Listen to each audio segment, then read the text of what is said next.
On the 22nd of June, 1723, Admiral George Delaval fell from his horse and died on the very ground he had purchased to build the greatest thing of his life. The house was not finished. The roof was still open to the sky. The stone framework was still waiting for someone to complete it.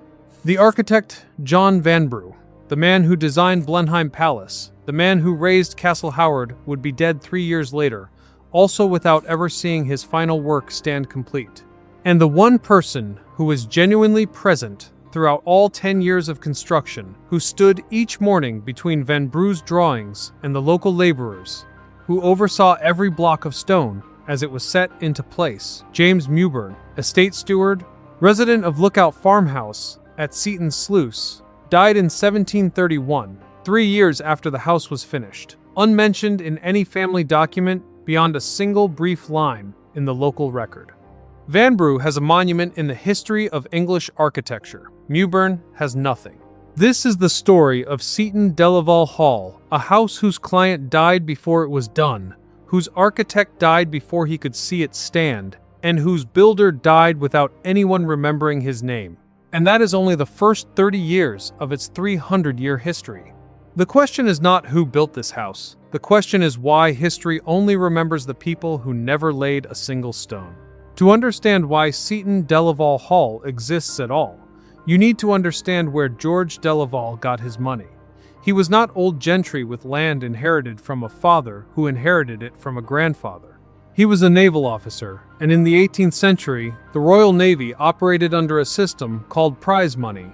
When an enemy vessel was captured at sea, the entire cargo, the ship itself, and sometimes the crew became the legal property of those who took it, divided according to rank. The Admiral took the largest share. A common sailor typically took enough to drink for a week. George Delaval served under Queen Anne.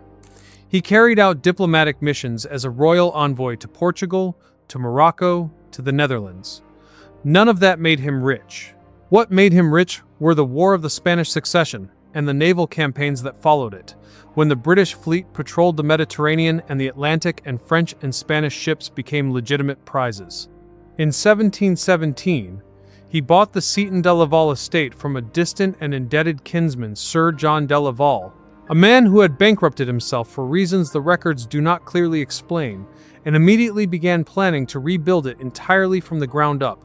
The Delaval family had been at Seaton since the Norman conquest of 1066. Their ancestors were French warriors from the district of Laval, in the province of Maine, who followed William, Duke of Normandy, and received land in Northumberland as a reward for their loyalty at Hastings. Hubert de Laval built the Church of Our Lady at Seaton around the year 1100. That building is still standing today, after 920 years. Nobody remembers the names of the people who laid its stones. When George Delaval walked onto this land in 1717, he found a Jacobean manor in partial ruin, beyond reasonable repair. He summoned John Vanbrugh to survey it. Vanbrugh, 53 years old at the time, having already completed Castle Howard and deep into the Blenheim Commission, looked at the old house and gave his advice without ceremony. Demolish everything. Keep the church. Build entirely new. George Delaval agreed. Vanbrugh drew a house in the English Baroque manner, a 2-story central block flanked by symmetrical wings, corner towers, a flat roof with a stone balustrade, a forecourt in the French cour d'honneur style, opening to the north. The east wing was for the stables. The west wing was for the kitchens and service quarters, the place where the people who actually kept the house running would live, eat, sleep, and from which they would never enter the central block without a specific reason to do so. The central block itself held a great hall 30 feet high, a space designed to make the person standing in it feel physically small, in the most literal sense of that word. Construction began in 1718. The man who ran it in practice was James Mewburn, born around 1680, living at Lookout Farmhouse in Seaton Sluice, a short walk from the site. His title in the records was Steward and Clerk of Works. No document records what salary he received. No correspondence of his has survived in the family archive.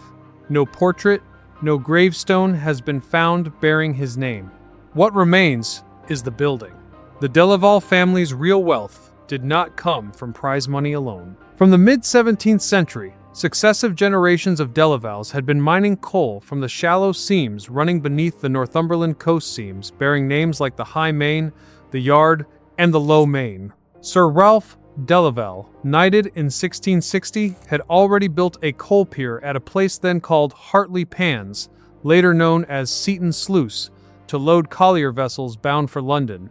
The men who dug the coal worked underground in shallow pits, a short distance from the same coastline. They were short contract laborers, or day workers, living in rows of company housing around Seaton Sluice, paid enough to survive the week. Coal from Northumberland moved south to London. Money from London moved into the hands of the Delaval family. Some of that money paid Vanbrugh. The rest paid the stonemasons, the bricklayers, the carpenters, and the blacksmiths who set every course of masonry and every iron fitting into the house rising on the coast. Those men have no names in the record. Northumberland is sandstone country, warm yellow stone, quarried from local outcrops, pale gold when freshly cut, graying over time under the salt wind off the North Sea. Vanbrugh designed the building to register from a distance 2 square corner towers, a high stone balustrade along the roofline, Palladian window proportions that hold their geometry even when seen from the fields to the south. From the north, facing the sea, the house reads like a small fortress. From the south, from the inland side, it reads like a reduced palace. Vanbrugh called it the finest and last work of his life. He said so in letters written to friends in his final years, when his health was failing and he knew he was running out of time. Those letters survive in the archive. None of Mewburn's do. 10 years from 1718 to 1728 was the span required to move Vanbrugh's drawings into standing stone on the Northumberland coast. During those 10 years, George Delaval died in 1723. Vanbrugh died in 1726. Mewburn continued working, taking instruction from the new heir, Francis Blake Delaval, the Admiral's nephew, who was at that point living and spending money in London and coming to Seaton occasionally to inspect progress. Mewburn was the one who stayed. Mewburn was the one present each morning when the laborers arrived, the one who signed for materials, the one who resolved the problems that arose when the architect was in London and the patron was in the ground. When the house was completed in 1728, Francis Blake Delaval and his wife Rhoda moved in. 3 years later, in 1731, James Mewburn died at Lookout Farmhouse, Seaton Sluice. No record shows he received any additional payment when the work was done. No record shows he was rewarded or publicly acknowledged. No record shows that anyone from the Delaval family attended his funeral. What remains is one line. For 10 years of work, one line. The Mewburn family continued to live in Northumberland after James died. His great-great-grandson, Francis Mewburn, born in 1785, became a prominent solicitor in Darlington, the man who drafted the parliamentary bill and steered it through the House, enabling the construction of the Stockton and Darlington Railway, the world's first commercial steam railway, which opened in 1825.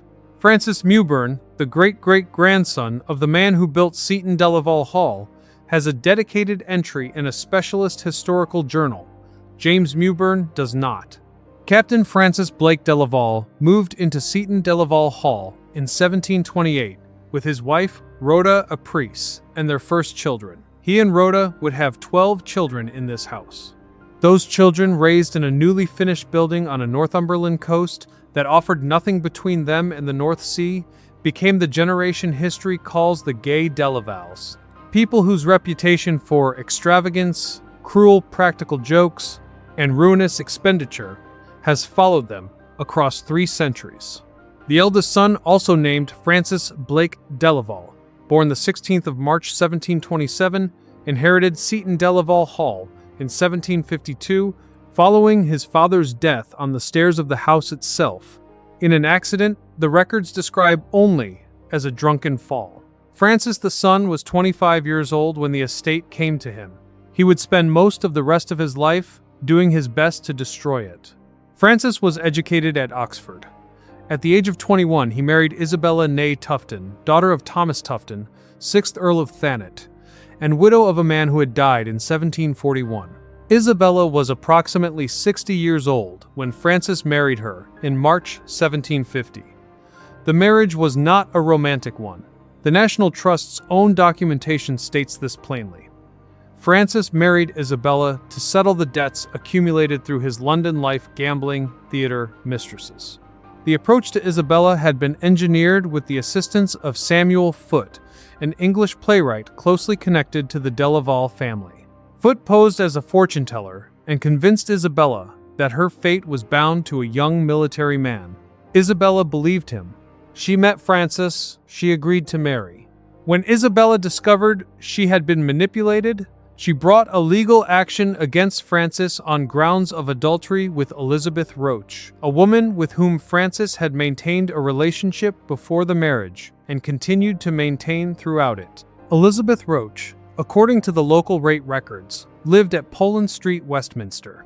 She was a relation of the Delaval family, the child of distant relatives who had died, sent to Seaton Delaval as a child to be protected and raised within the household.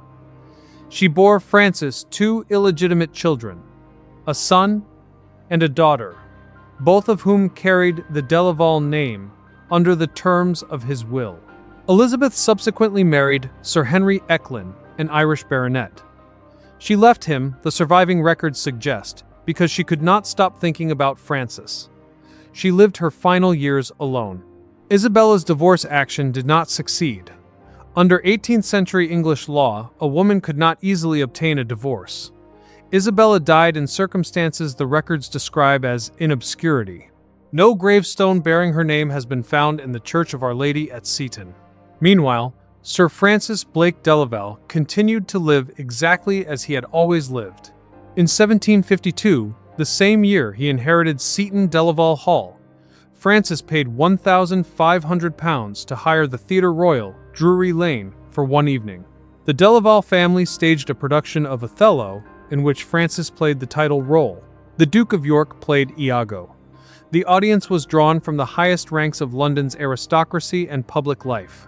£1,500 was approximately the annual income of a middling professional family at the time.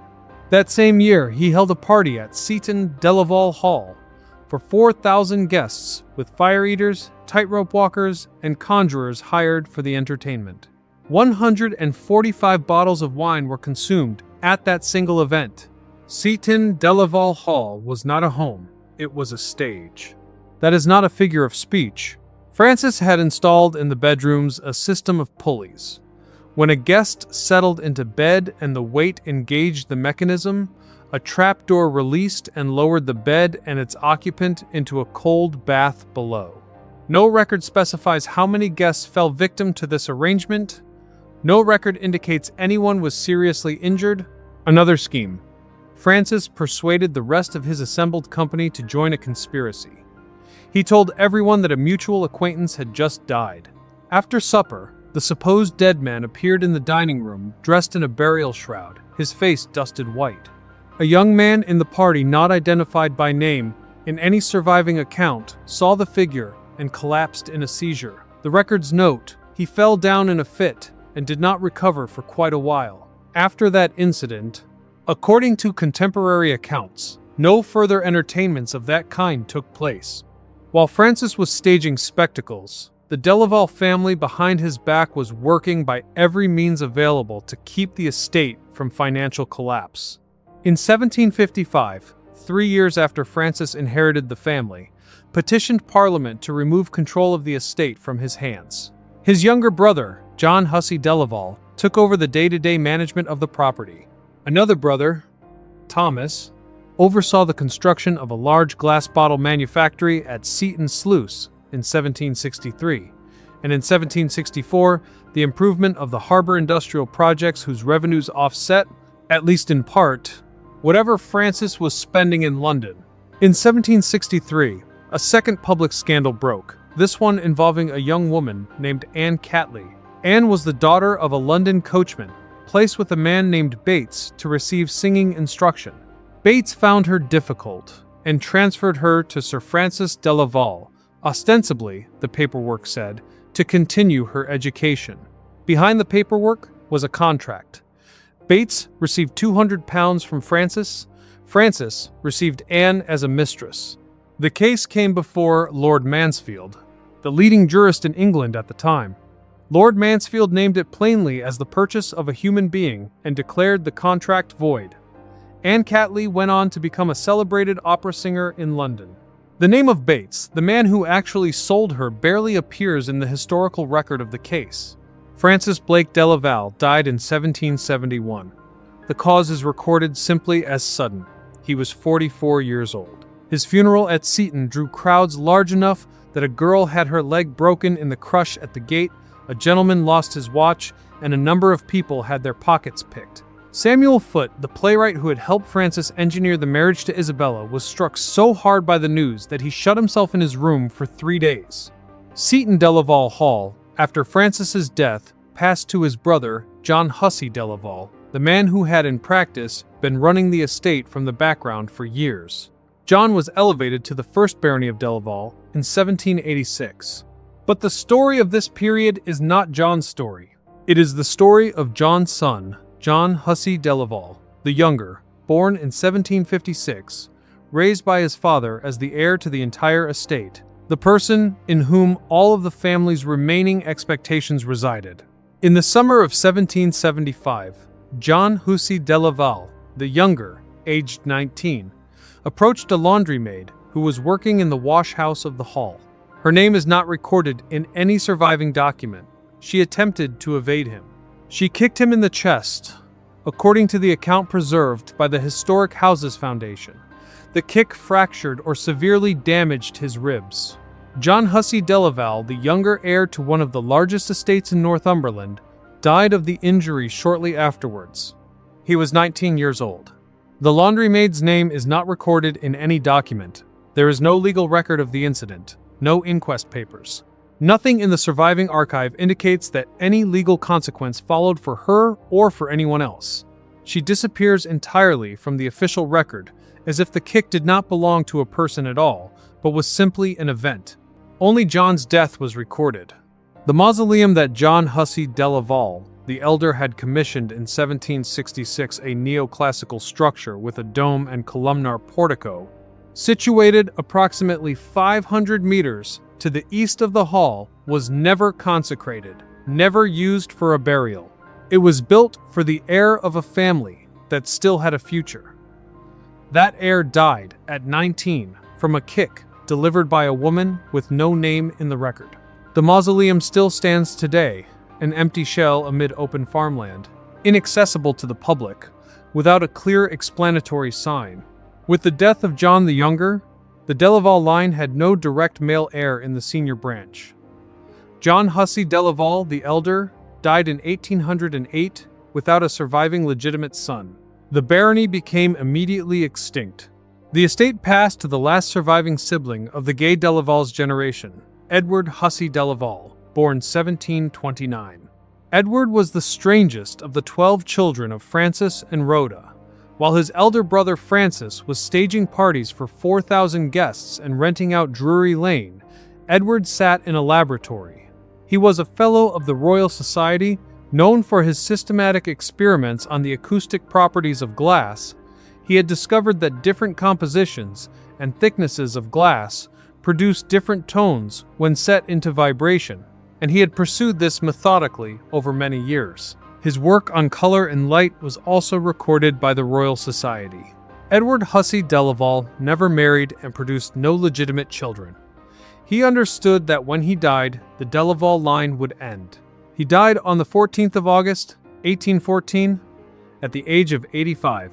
After 700 years from the Norman soldiers who first settled this stretch of Northumberland coast in the 1080s, through the Baron who compelled King John toward Magna Carta in 1215, through the Admiral who paid for a masterpiece with prize money taken from captured ships, through the family that burned through it all, the Delaval line ended on a quiet August afternoon, without drama, without announcement, with nothing large enough to put in the history books, except one death notice. Seaton Delaval Hall passed by female inheritance to Jacob Astley, 5th Baronet of Melton Constable. Jacob Astley died in 1817, 3 years after taking possession. Those who followed him had no particular attachment to Seaton Delaval. The house became a secondary property. Nobody actually lived in it. At dusk, on the 3rd of January, 1822, sailors off the coast of Whitley Bay noticed that the light to the west was not the sunset. Seaton Delaval Hall was on fire. The fire had started in a chimney on the southeast side of the building, a chimney that jackdaws had been nesting in for years, undisturbed in the empty house. A nest caught. The fire moved into a timber rafter fixed against the flue. The roof went. The heat was sufficient to melt the glass in every window and run it in liquid streams down the outside of the stone walls. The lead on the roof melted. The iron balustrades on the spiral staircases twisted and bent. The wooden floors collapsed into the basement. The Newcastle Chronicle wrote the following morning, "Every endeavor to preserve the body of the building was unavailing, nothing but the bare walls being left standing. The fire burnt with such fury as to bid defiance to all human efforts. No one died in the fire. Because no one was there, the house had stood empty since the Delaval line ended 8 years before. The stone statues in the central hall, standing in the flames through an entire night, cracked and spalled, but did not fall. The east wing and the west wing were untouched. Only the center, the part built to impress, the part designed to make a person standing inside it feel physically small, only that part burned to a shell." After the fire of 1822, Seaton Delaval Hall lay undisturbed for 40 years. No one cleared the debris. No one attempted repairs. The roof had gone. The walls stood in the Northumberland wind. Rain moved into the stone. Moss found its way into the cracks the fire's heat had opened in the masonry. During all of that time, the Astley family, who had inherited the building in 1814, made no appearance at Seaton. They had Melton Constable in Norfolk and other estates elsewhere. Seaton Delaval Hall was a financial liability with no clear case for carrying it. The local working men, those employed in the coal mines, the glass works, and the harbor at Seaton Sluice, looked at the building standing open to the sky year after year. No record survives of what any of them thought about it. In 1862, the Newcastle architect John Dobson was engaged to carry out limited stabilization work. A new roof was laid over the central block, some windows were replaced, dangerous sections of wall were made safe. No one restored the interior. The southeast wing, where the jackdaws had nested and where the fire had started, was demolished entirely. The scars where it had joined the central block are still visible in the stonework, fitted now with glass panels to preserve them. During the Second World War, Seaton Delaval Hall was used to hold German prisoners of war, who were subsequently employed as agricultural laborers on the surrounding farms. No record names them. No record survives of what any of them said when they first saw the building. In 1980, Edward Delaval Henry Astley, 22nd Baron Hastings, moved into the West Wing, the first person to genuinely live at Seaton Delaval Hall in 160 years. He remained there until his death in 2007. His son Delaval Astley, 23rd Baron Hastings, faced inheritance taxes he could not meet. In 2009, Seaton Delaval Hall passed to the National Trust, following a public fundraising campaign of £6,300,000. Between 2018 and 2022, a conservation program costing £3,700,000 funded by the Heritage Lottery Fund stabilized and preserved the structural fabric of the east and west wings. The central block's interior was left unrestored. The National Trust chose to keep the wounds visible. Walls blackened by smoke, statues cracked by heat, iron balustrades still bent, limestone still yellowed by 2 centuries of rain and wind off the North Sea. That was the right decision. The only right decision in the entire 300-year history of this building. In 2026, the National Trust is holding Vanbrugh 300, the tercentenary of John Vanbrugh's death, across 6 sites, of which Seaton Delaval Hall is one. The promotional materials speak of architectural genius, of Baroque vision, of the artistic legacy Vanbrugh left behind. The name of James Mewburn does not appear in the promotional materials for Vanbrugh 300. Approximately 200 meters to the north of the house, on the ground between the road and a field, there is a stone plinth. It is what remains of a marker erected to record the place where Admiral George Delaval fell from his horse and died on the 22nd of June 1723, 5 months before Vanbrugh could have finished design. 5 years before the house was completed. The column above the plinth broke off at some point between the mid-19th and mid-20th centuries. No record says when, no record says why. The plinth is still there, without its column, without an inscription, without an explanatory sign. Anyone who drives past that stretch of road without knowing the story will see a meaningless block of stone at the edge of a field. That is what remains. After 300 years, not the name of the man who commissioned it, not the name of the man who designed it, not the name of the man who built it. A block of stone, without its column, without a name.